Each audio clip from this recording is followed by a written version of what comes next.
ရွှေကုန်းဆန်နန်းဆောင်မှာဆိုရင်3ချိန်မြောက်ရောင်းအကောင်းဆုံးစုရရှိခဲ့ပါပြီရှင်ကဲဒါလေးက3ချိန်မြောက်ရွှေကုန်းဆန်နန်းဆောင်ရဲ့3ချိန်မြောက်ရောင်းစုလေးပါမင်းရရန်ကုန်တာကေတဒေါပုံပေါ့နော်ဒေါပုံတာကေတရဲ့အကြီးဆုံးကိုယ်စားလှယ်ပါရှင်နော်ဒေါပုံတာကေတမှာဆိုလို့ရှိရင်ဒီနေ့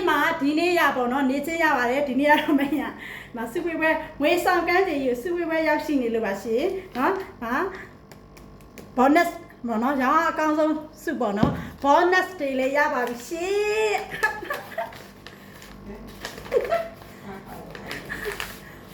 ဝါဒီလိုမျိုးပေါ့နော်တို့ဖောင်ဖောင်လေးဘလောက်ပေးမယ်ဆိုတာလေးကြာဘလောက်ပေးမယ်ဆိုတာမပြော surprise တိုက်တာတော့ကွာဒီလောက်ကြီးထင်မထားဘူးနော်ဒီငွေဆောင်မှာဆိုလို့ရှိရင်လေဒီဝစ်ဆောင်အစပေါ့နော်ဝစ်ဆောင် make up spin နေတာစားတာနှစ်ညအဲ့3ရက် free အပြင်ကိုဒီလိုမျိုး bonus တွေလည်းပေးပါသေးတယ်ရှင်ကဲရွှေကုန်းဆန်နန်းဆောင်မှာဆိုလို့ရှိရင်သစ္စာရှိနဲ့ပေါ့နော်ရောင်းချလာပေါ့နော်သစ္စာရှိနဲ့ရောင်းချလာတာဆိုရှင်၄နှစ်ထဲကိုရောက်ပါပြီရှင်ဒါကတော့3ချိန်မြောက်စုတက်ယူခြင်းပါကဲမင်းဆိုလို့ရှိရင်လည်းသုံးဆွဲသူကနေပြီးတော့အခုလိုမျိုးကိုယ်စလဲအကြီးဖြစ်သွားတော့ရှင်ကိုယ်စလဲအကြီးဖြစ်သွားတာပါပြောလိုက်တာ